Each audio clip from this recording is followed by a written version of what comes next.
2020 has been rather a strange year, as I'm sure we will all agree. It has impacted us in such fundamental ways that the true extent of the long term consequences are still not clear, right from the economy to the way we interact socially with one another. Against this backdrop, many companies around the world have risen to the occasion, acting swiftly to safeguard employees and migrate to a new way of working that even the most extreme business continuity plans hadn't envisioned. This holds true for the CSR programs as well, for which there's never been a greater need than today. In the past months, CSR leaders have redefined the strategies with the aim to keep the momentum on. So let's really learn how. Today's conversation is brought to you by the National CSR Network as part of our Heal with Hope at NCSR project, whereby we bring to you inspiring stories from the CSR world. The National CSR Network is an initiative of the Strategic CSR Alliance, comprising of industry professionals to assist companies in India to drive their CSR agenda with measurable impact and facilitate implementation of social and environmental development projects. Today, I have great pleasure in welcoming Ms. Aman Pannu, Head of Corporate Communications and CSR, DCM Shriram Limited.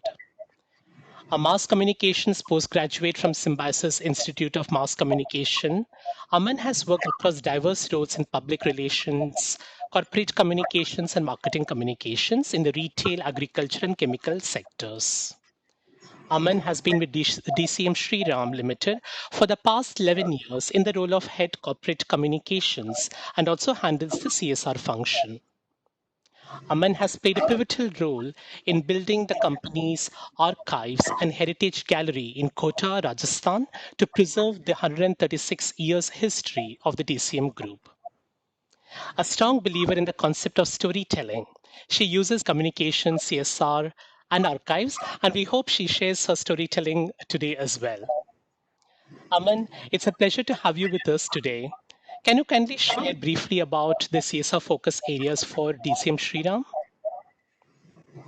Thank you so much, Madan, for having me. From DCM Shriram's perspective, before I go into what are the areas that we work on, I always like to start with the fact that the heritage of the organization comes from our founder, Sir Shriram. He was somebody who was a nation builder, a philanthropist, who worked in the areas of education, art, literature, and you would be aware of the Sri Ram College of Commerce, Lady Sri Ram College. So such institutions were built by him, and I think our values in terms of what is our direction for CSR came from that. So to go into DCM Shriram Limited, of where we are today, we basically work on 4 pillars of our CSR. The first one is preventive healthcare and sanitation. The second one is education, livelihood, and vocational skills. The third one is environment sustainability. And the fourth one is rural development. So this is the 4 pillars that we work on a regular basis. Right. And I think the learning that we've had during the COVID pandemic is about how is it that the programs and the projects which were ongoing, so for example, if we talk about preventive healthcare, we have a very strong school-led sanitation program called Shriram Swachhagrah. Right now, with the schools closing down, you have to look at the fact that how is it that you could reach the children, because you can't go to schools. So we shifted our focus to the communities. So it had to become a community-led sanitation program. So the change and the shifts along with our NGO partners has been something that we've tried to work across, the various initiatives that we have taken up. Okay, so I think that's very helpful. So, did you find any because you were speaking about preventive health? So, could you tell a little bit more about how, in the shape of COVID, because clearly, there has been a lot more requirement for for all of us to be very safe. So, how did you really weave that into your existing programs? So. So in the preventive healthcare, we have a program called Khushali Sehat, where we work in Hardoi and Lakhimpur Kheri in Uttar Pradesh. in around 44 villages, right? So there earlier we used to do health camps, eye camps. We were working a lot on women reproductive health in terms of the IMR and the MMR ratio. It was about making sure that there was continuity for the pregnant women also. The vaccinations were happening on time because with the lockdown scenario, a lot of these facilities, services were hit.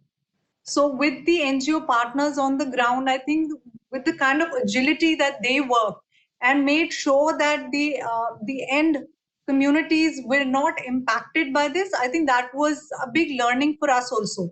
Because as corporates, I think with the scale that we have, it's easier to think that we'll be able to achieve agility. But to see the NGO partners not only being on the ground, but in terms of strategizing, in terms of giving inputs, which were required of what is the need on the ground and how can we help people, right?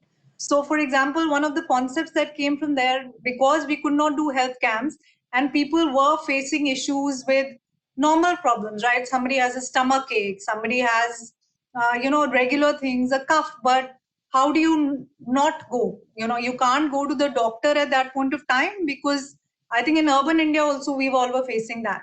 So it was easy for us to do consultation with our regular doctors, but what would happen in the rural communities that we were working in? So we started a teleconsultation program right there, where we had village level volunteers who would go door to door to these communities and ask people that if they had any health issue, and then connect them to the doctor, which was a part of our NGO partner. And the doctor would tell them, that with listening to what is the disease, this is the medicine that you need to have. So these were like basic interventions that we said that we could make. And the kind of feedback that we've had on the basis of that has been very positive. One of the other things which the Ministry of Ayush was focusing on was kada making, because immunity is very, very important. And I think when we started off, everybody thought that this is an urban phenomenon. It's really not coming to rural India. But for us, from the word go, it was about making sure that the awareness and education started right when the pandemic started, so that they were better prepared. That, when this comes, what is it that they need to be careful about? The social distancing norm or wearing face masks. So all of this communication was happening. Similarly, we started these kada making demos that were going around in all of the villages that we were working on, and we reached out to around 13,000 families through that. So simple things which have a long lasting impact, right? And I think those are the sort of things that came from the partners also saying that, downloading of these apps which the ministry was talking about, or whatever awareness initiatives that we were taking was happening through the local dialect. So if we wanted people to know that you need to wear face mask, we had a young girl from that village making a face mask and saying, "Aapko kyun pehenna chahiye?" Right? So that it's more relatable. It's not that you have a communication which is a social media communication and it's all about being there on LinkedIn or XYZ. It was about reaching out to those communities through WhatsApp and whatever platforms were available. Because at that point of time, our volunteers were available on the ground. So it was about them just going and having these conversations, which were awareness conversations. Yeah, I think that's very inspiring because many of these other rural areas they don't really go to social media. So and if you really have a girl or if you have somebody from the community display this behavior, then it obviously like becomes a lot more effective. So I think that's a great example of that. So you did mention a little bit about technology, etc. So would you like to give an idea of how during these times like, you have been able to use technology to be able to continue with the projects that you are doing?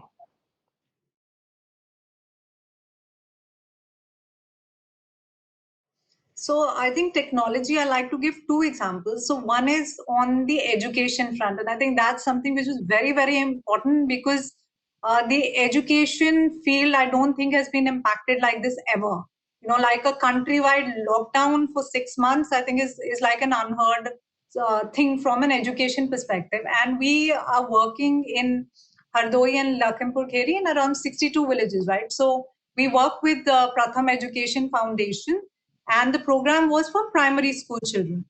So when the pandemic started, naturally schools are closed. But thankfully for us, the volunteers were also working in the communities.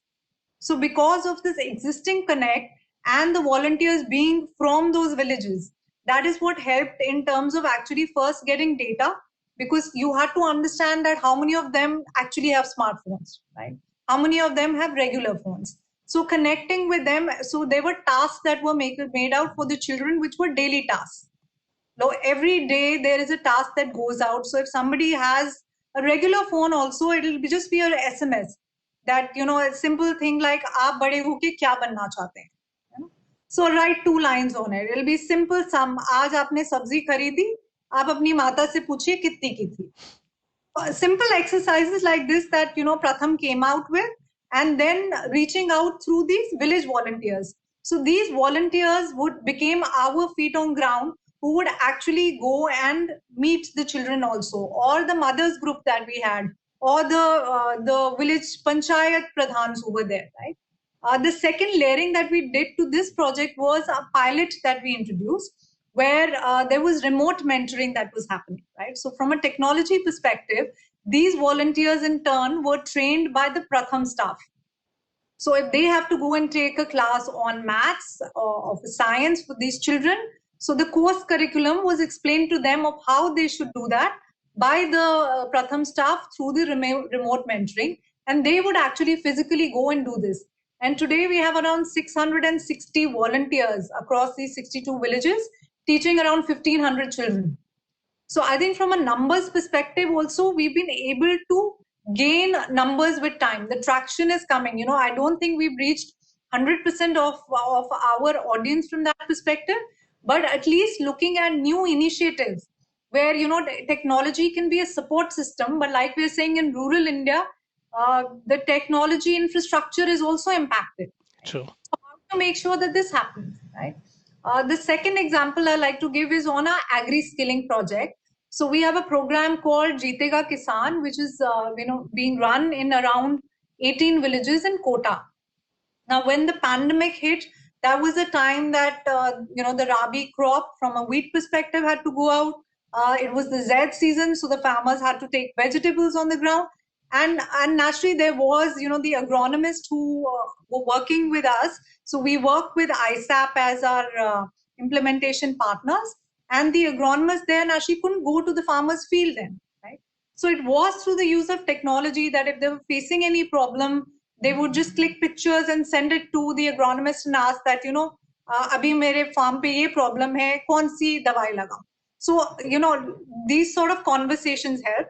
The second was, I think, we did a lot of webinars actually at that point of time with agri university experts, with the agriculture department experts, Krishi Vigyan Kendra. And I think when we came up with this concept, we basically felt, farmers, Zoom, how would it actually work? But again, to see that people, can take up technology so well, I think it's just a myth in our minds that, they won't know how to do it. But you had, from an audience perspective, you had a full house. And people were interactive. They wanted to speak to the agri experts, understand, what is the right time, ki abhi hum mandi nahi ja pa rahe, kya kare? So relevant questions were being asked, and there were answers because of the use of technology at that point of time. I think those are great examples. And I think, we all have these stereotypes about technology being embraced or not. But then I think this is a shining example of where, those who we think, do not embrace technology really do it. So I think those are really very inspiring stories. You did mention a little bit about volunteers, and you said there were about 600 volunteers. So would you like to, just help understand, how do you go about enlisting volunteers? So is it something that the NGOs do, or is it something that, you have as an employer volunteering program? So could you just give some guidance on that? Sure. So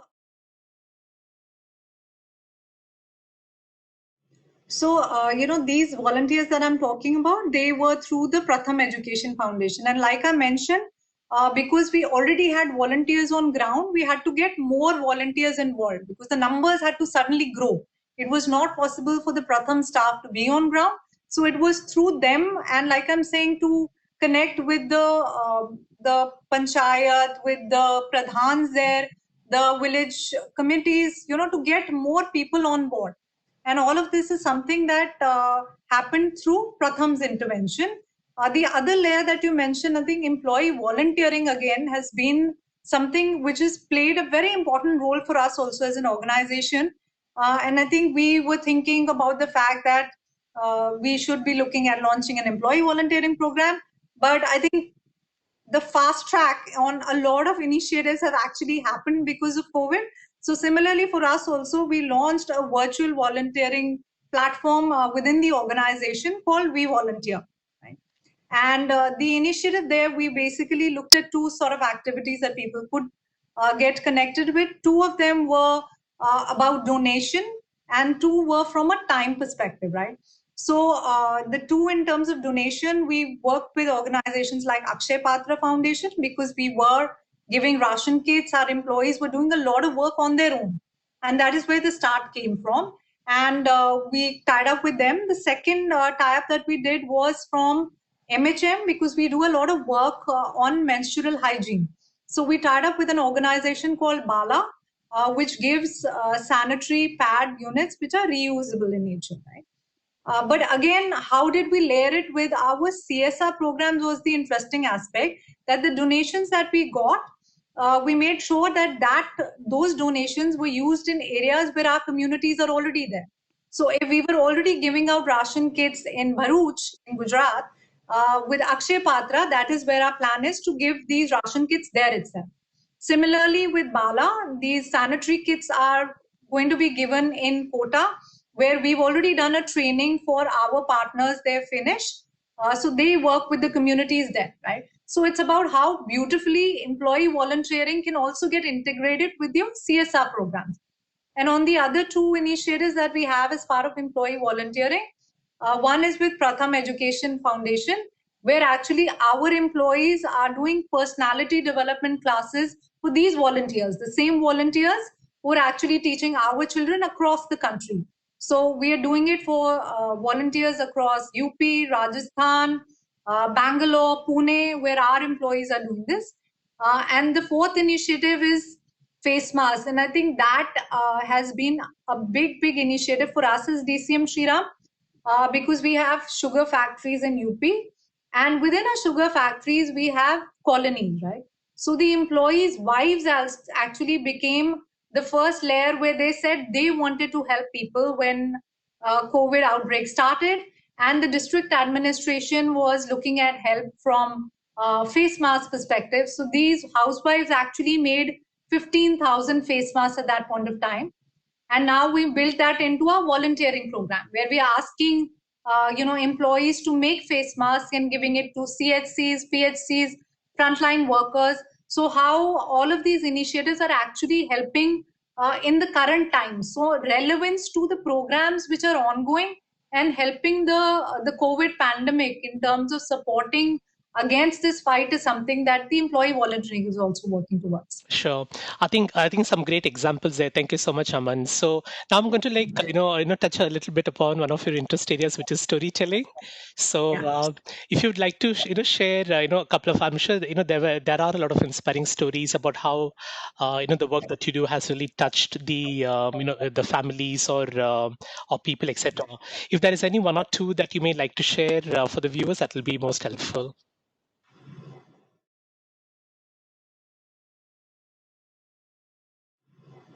So I think the stories that have touched have been more in terms of health, right? So like I said, the teleconsultation that was happening. So where the village volunteers have gone and been able to make a difference where somebody was facing, so for an old woman who was facing acidity, that is like life threatening for her, right? She's like, okay, I really need help, but she can't go to a doctor. So we've had a case scenario where, the one of the VLW sent us the video of this lady and how, she was trying to explain it to the doctor कि doctor साहब मैं बहुत तकलीफ में हूँ आप मेरी मदद कीजिए. So how the doctor basically, gave her the prescription and our VLWs also carry the medicines. So how that made a difference and, the next day when the VLW went there, she was so thankful for this intervention which was there. So when you see that these interventions are actually making a difference in the lives of these people, right? from even the school children, when you see the kind of beautiful things that they are making, right? Because it's not just this entire concept was about Corona thodi padhai, Corona thodi masti. We wanted them to start with fun. You don't want people, and especially children, you can't just tell them, okay, start doing maths and they start off. So simple things that, it was about act like an animal. So videos of them acting like animals and, them being funny. And those were things that we were sharing internally also with our audiences, saying that how, we can build interest levels of this. So if we were doing this here with one NGO partner, we were sharing it with other communication teams or with from LinkedIn and all of these also, so that these ideas are shared with a larger audience. So like I said, the teleconsultation, we made sure that we did posts on all of these, right? So that there is cross learning, because there were so many ideas that we also got when we looked at what other organizations are doing, what other foundations are doing. So collaborations that we came up during this period. So, for example, we tied up with Tata Trust because they were working with the government at that point of time in terms of setting up of COVID hospitals. So they were looking at support about sodium hypochlorite, which we produce, and hand sanitizers, which we were producing. So how could we provide resource support? So those are the sort of partnerships which became possible. And I think cross-helping or cross-learning, knowledge collaborations, resource support, this is something that I've seen across the sector. Everybody as organizations or foundations have actually stepped up to add to what the government was doing. Because the government machinery can do that much. But the corporate feet on ground or the foundations, the kind of knowledge bank that is there, that all is only adding layers to our existing programs also. Sure. So I think COVID has really, brought about some opportunities in the form of, as you mentioned, greater collaboration in terms of, having shared objectives and also a lot of knowledge sharing. So as we, emerge from the lockdown and, over the next few months, what kind of things do you think should, the CSR teams focus on? Of course, one of the things should be for them to continue looking at collaboration and the knowledge sharing. But is there any others? Is there anything else that you'd like to advise the viewers? Sure. So I think, Madan, from our side, when we were looking at the programs, our focus was continuity, right? We have been working with these communities for so long, it was not possible for us to say that, oh, this year, because our funds are allocated on COVID and related things, we cannot spend on the other initiative, right? So if it was behavior change, if it was education, agri-skilling. So I think continuity in terms of our existing programs is very, very important. And that as a message I feel is important to work with NGO partners that we are working with. So like I said, with the Silai school, right, where earlier we were doing training young girls to from Silai, right? Now we were saying that if that is not possible, how can you leverage, strategize, look at newer avenues which is possible. So now we are making these girls make the face mask, looking at more initiatives that they can be part of, right? So we're looking at setting up a sanitary making unit, right? So looking at all programs, I think with a fresh lens is very, very important. Healthcare naturally will be key in terms of all the communication, all the CSR work that we're doing. But along with that, making sure that all your programs have a layer of education and awareness attached to it, because that'll be something which is primary. And I think that is coming from the fact that today when we go to rural India and you ask somebody to wear a face mask, there are people who will turn around and say, mujhe corona thodi na, aap kyun bol rahe ho? So unless you educate them, it's not going to happen. So education and awareness is going to be a continued conversation, right? And we know that this is not something which is going away. So from that perspective, the next 6 months also, this conversation is going to be ongoing. Safety for whatever is starting, because the economy had to start. In some of the sectors, like we're saying from a farming perspective, some things were in the essential commodities, things did stop. So our communication there was about making sure that people are safe. If they're going to the mandis, what is it that they have to do? So as corporates or as people who have understanding of how that knowledge can be shared, we should be doing it on a regular basis. Absolutely. And I think those are very, very useful tips. Aman, thank you so much for joining us today. I'm sure that you have provided us with a lot of ideas about how we can really partner, collaborate, improve the knowledge sharing, etc., and really work not just individually but really work together with other corporates, with the NGOs, with the communities, etc. So thank you so much. Dear viewers, thank you so much for joining us today. So we do hope that you found this conversation with Ms. Aman Pannu inspiring and useful as you drive CSR initiatives in your organization. If you'd like to share your feedback or any suggestions, or if you'd like to know more about the National CSR Network, so please do visit our website. You can also view our various conversations with other CSR leaders in our YouTube channel. Please do share your feedback, your comments. We'd love to hear from you. In the meantime, thank you so much for joining, and do stay safe and well. Thank you. Thank you so much, Madan. Thanks.